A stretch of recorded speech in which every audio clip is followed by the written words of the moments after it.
Bonjour à toutes et tous. Dans cette vidéo, je voulais vous faire part d'une découverte que j'ai fait récemment en fait, quelque chose d'imprévu, hein, donc cette vidéo n'est pas du tout planifiée. Ce n'est pas une commande, mais c'est plutôt un cube que j'ai trouvé en librairie en fait. Je voulais vous en parler et il s'agit du Rubik's Speed Cube. Voilà, le Rubik's Speed Cube qui a fait couler un peu d'encre quand même, hein, malgré tout, parce que j'ai vu que quand il était sorti, justement quand il avait été annoncé par la marque Rubik, il y avait pas mal de gens qui se prêtaient au jeu de la comparaison, puisque en fait il s'agirait d'un rebranding du Swift Block. Voilà, je vais pas faire une longue vidéo là-dessus, mais je vais juste vous expliquer un petit peu pourquoi je vous en parle. Donc le Rubik's Speed Cube, vous allez le voir dans des librairies, dans des magasins de jouets, il est reconnaissable assez facilement, c'est donc la marque Rubik, et c'est un stickerless, donc déjà assez rare pour le noter. La dernière fois que j'avais un cube un peu de cette qualité-là, c'était... Bah, attendez que je vous sorte ça... oui, c'était ça, c'était un Next-Cube. Je vous en avais parlé parce que je trouvais ça assez incroyable. Sauf que le Next-Cube, ben, à ce jour, il devient obsolète. Pourquoi? Eh bien, simplement, bon, il fait une dizaine d'euros, hein, c'est pas très cher comme cube, mais il n'a pas d'aimant. La seule raison pour laquelle il serait encore intéressant, c'est si vous arrivez à l'aimanter. Donc le Next-Cube, si vous le croisez, c'est toujours un bon deal, mais il faut savoir que c'est un rebranding celui-ci du Meilong 3x3 en fait, tout simplement. Là, on est là pour parler du Rubik's Speed Cube qui apparemment Rubik a dû avoir un contrat avec GAN, hein. Il faut savoir que le Swift Block, à ma connaissance, c'est une sub-brand, donc une sous-marque, une sous-famille de GAN, au même titre que Monster Go. Et alors l'intérêt du Swift Block à l'époque, c'est que le Swift Block qui se trouve ici, était vendu pas très cher. C'était entre 10 et 13 dollars, un truc comme ça.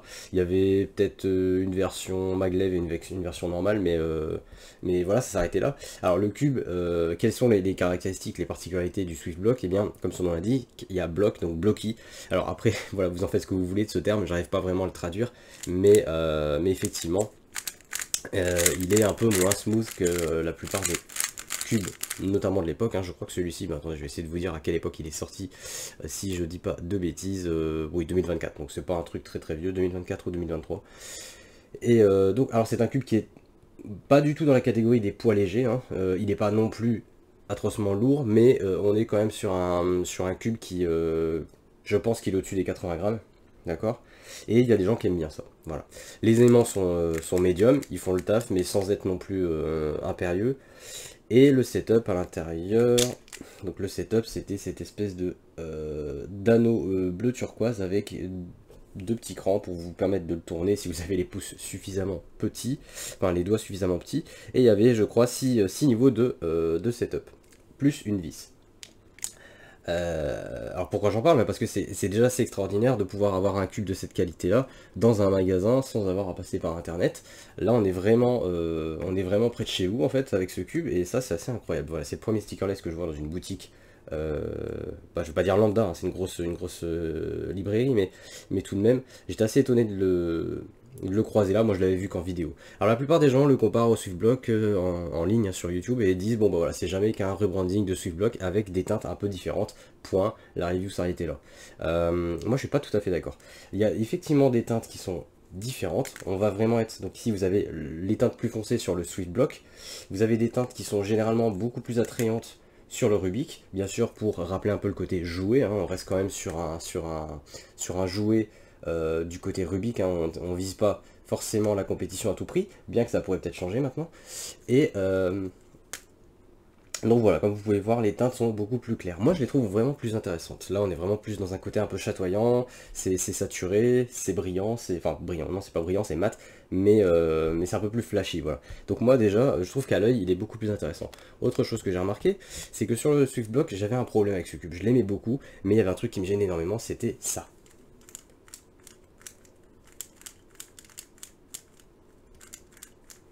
Alors, évidemment, mon micro n'est pas dans la cam, du coup, si je le fais pas au bon endroit, ça ne marchera pas.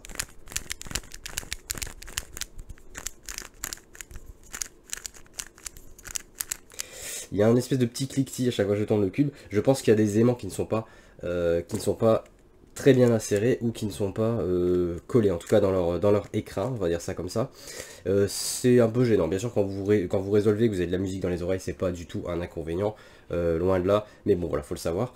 Et alors, bon, bah, il y a son poids qui peut jouer. Qu'est-ce qu'il pourrait jouer? Le setup est pas très compliqué du tout, hein. Le setup, il est vraiment cool. Il y a 6 crans, une vis, vous faites ce que vous voulez. Sur celui-ci, j'ai jamais touché la vis. Je l'ai mis au cran numéro 2. D'ailleurs, j'ai fait la même chose sur mon Rubik pour le comparer. Et je vais vous avouer que déjà le fait que sur le Rubik, j'ai pas du tout le son des aimants qui viennent avec. Ça m'intéresse. Hein. Il y a juste le plastique qui frotte. C'est tout. Il n'y a pas de bruit d'aimant.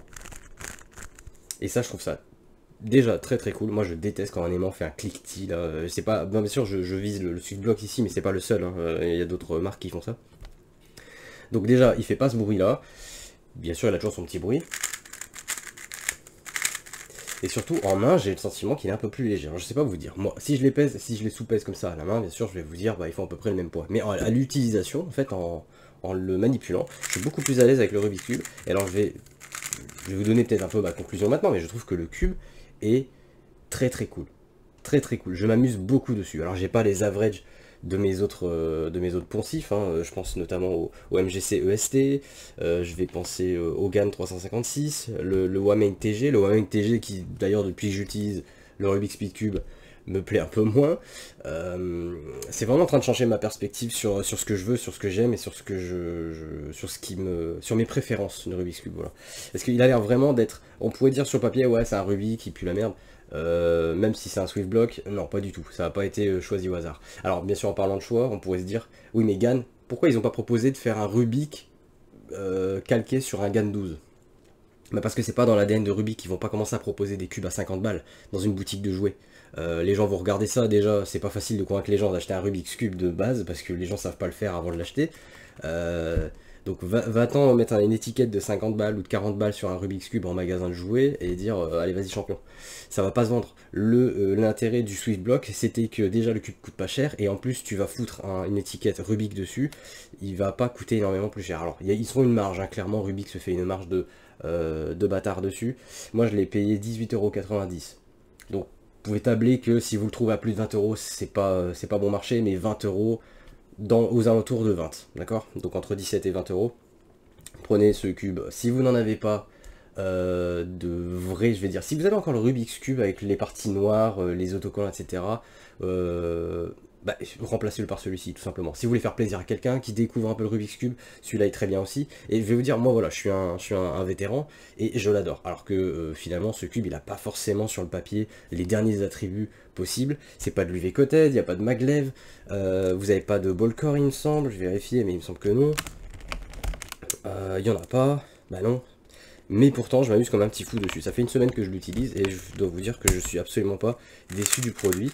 Ce que j'aime bien, c'est qu'il a un petit côté un peu référentiel, il a un petit côté standard. Alors ça pourrait paraître péjoratif, mais en fait c'est très bien parce que ça vous donne vraiment une idée de où vous vous situez finalement, sans les dernières features, et sans être non plus largué sur un cube qui est vraiment pas pratique ni confortable. Celui-ci il est confortable, il est pas gênant du tout, il fait le taf, et j'aime beaucoup l'utiliser en me disant, voilà, bon, si avec celui-ci j'arrive à faire telle moyenne, ou tel temps, ou tel PB, en principe, avec les autres, je devrais pouvoir être au-dessus. Mais je fais quand même de très bons temps dessus. Je crois que le mieux que j'ai eu dessus, ça devait être un 18 secondes. Alors, pour vous donner un ordre d'idée, sur d'autres cubes, hein, je prends celui-ci, j'ai aussi le GAN 356, des choses comme ça, sur lesquels je peux descendre jusqu'à 14, 15, 16 secondes. Ok, donc ça, ce sera pas possible avec le Rubik's Speed Cube. Mais voilà, je suis là pour le défendre. Je trouve que c'est vraiment un très bon produit. Si vous n'avez pas déjà des cubes plus chers ou des cubes un peu mieux adaptés, ou alors si vous êtes comme moi curieux, hein, moi je vais toujours défendre la curiosité. Moi je regarde beaucoup de reviews, mais voilà, ça m'a pas empêché de l'acheter. Vous savez ce que je me suis dit en magasin? Je me suis dit, je vais le tester. Voilà. J'avais déjà vu des reviews, les gens disaient, ouais, c'est un Swiftblock, point. Si vous avez déjà un Swiftblock, ça sert à rien. Je l'ai pris, et franchement, je trouve qu'il y a quand même une petite différence. Alors, je sais pas, c'est peut-être un effet placebo ou quoi que ce soit, mais je les ai setup de la même manière, peut-être pas l'UB de la même manière. Mais voilà, moi je trouve que le Rubik's Speed Cube, il est super sympa. Il est super sympa. Donc voilà, si vous n'avez pas encore acheté sur internet, si vous débutez, si vous apprenez, si vous voulez un premier Speed Cube, prenez celui-ci si vous le trouvez en boutique, il est vraiment très cool.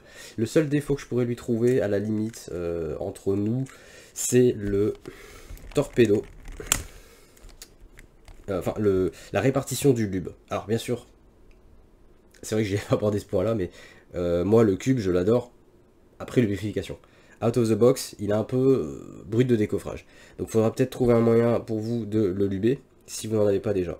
Autre chose, c'est que, étant donné qu'on n'a pas de pattern sur les torpedos, on n'a pas de pattern sur les ridges, je sais pas comment vous appelez ça, les pièces sur lesquelles vous appliquez habituellement du lube, il a tendance à se disperser très très vite, c'est-à-dire qu'il faut souvent le relube. Mais en fait, là, plus j'accumule le lube et plus je sens qu'il commence à être bien fait. Hein, bon, c'est pas de la bouffe, mais vous m'avez compris. Et j'utilise principalement, j'ai utilisé du Cosmos, du Galaxy, du Martian. Je suis jamais descendu en dessous. Il n'y a pas de base d'eau, il n'y a pas de lubrifiant vraiment pour le speed, entre guillemets. C'est plus des lubrifiants de confort et de ralentissement à la limite d'ailleurs.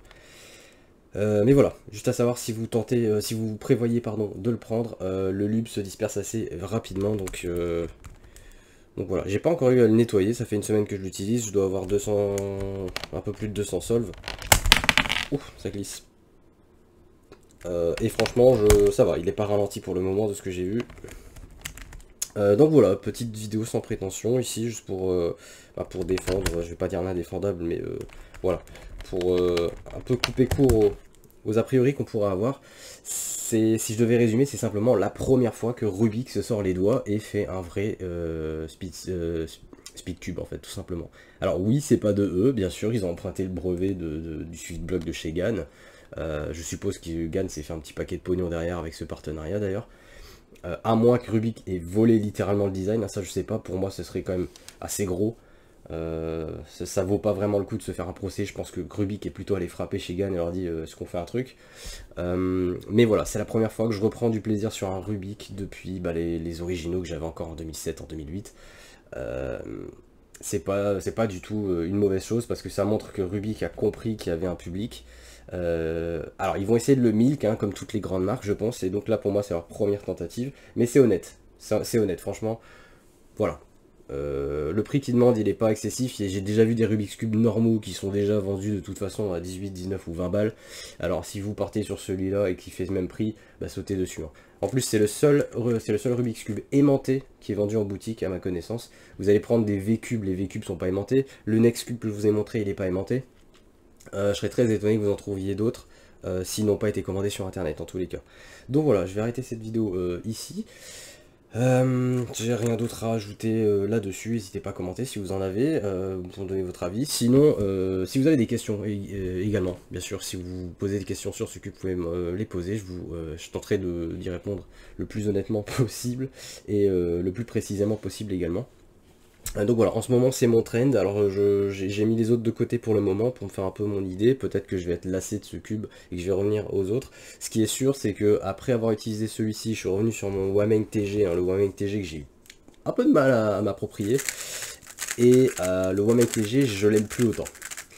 Le Wameng TG j'ai toujours un problème, je trouve qu'il est trop dur. Il est trop serré, le setup est pas ouf. Moi je suis pas là pour parler de ce cube, mais voilà, c'est pour vous dire que voilà, l'utilisation du Rubik's Speed Cube me fait voir un peu ma perspective sur d'autres cubes. Voilà là-dessus. Bon bah écoutez, moi je vais vous laisser ici et je vous dis, bon bah comme d'habitude, amusez-vous avec vos cubes. Je vous dis à la prochaine. J'ai pas vraiment de projet là, il n'y a pas de cubes qui vont arriver. Je suis en train de me refaire tout doucement un petit panier sur le Speed Cube Shop. Mais je dois bien vous avouer que les temps s'annoncent pas très bons pour les acheteurs outre-Atlantique, parce que bon voilà, avec les taxes de douane de Trump, on va bien douiller sur les frais de port. C'était déjà le cas lors de ma dernière commande, j'ai pleuré du sang quand j'ai vu mes frais de port. Et plus comment ils s'appellent ça? Les duty tax, je sais plus comment ils appellent ça en français. Donc voilà, si je commande, ce sera pas pour tout de suite, ce sera peut-être moins qu'avant, donc c'est vrai que ces dernières années, je commandais 1 à 2 fois par an, gros maximum. Là, ce sera peut-être une fois, je sais même pas si je vais encore faire une commande en 2025. J'aimerais beaucoup en faire une avant Noël, mais voilà, c'est pas moi qui décide, ça va être les prix. Si je vois que les frais de port sont trop irréalistes, ben vous n'aurez pas forcément de vidéo avant un bon moment. Voilà là-dessus, et bien sûr on suit toujours les actualités, mais pour l'instant est-ce que j'ai quelque chose à vous dire, est-ce qu'il y a quelque chose, peut-être vous parler de ma wishlist, hein, tant qu'on y est, tant que je suis là, j'ai quelques secondes devant moi. Qu'est-ce que j'ai mis? Oui, alors dans les cubes qui m'intéressent et que manifestement je vais pas commander tout de suite, il y aura le YG, le MGC Beta, dont on parle beaucoup en ce moment. Je prendrai bien celui-ci. Il y a le ES3. Alors le ES3, je ne vois personne en parler. Je sais pas, c'est une nouveauté, personne n'en parle, donc j'attends de trouver une petite review pour voir ça. Il y a le Mortrai Tianma X3. plus 3x3 Z édition, enfin il a un nom couché dehors mais il fait 10 balles. Tianma, ouais c'est sympa, voilà je sais pas trop quoi en penser, je vais vous avouer que Tianma c'était cool. Mais voilà, peut-être qu'il me faut un second avis. Je crois que c'est un partenariat entre Mortrai et Z-Cube. Et également le Chi Void, donc le Chi Void c'est le 3x3 sans les centres. Voilà, donc rien de bien captivant, ce sont des nouveautés, mais bon voilà, comme d'habitude, je vais attendre avant de les commander. Bon allez là-dessus, j'ai traîné, je vous dis à la prochaine, et voilà, portez-vous bien. Je sais pas quand sera la prochaine vidéo, je sais pas sur quel sujet non plus, ce sera peut-être aussi improvisé. Donc voilà, d'ici là, ciao ciao.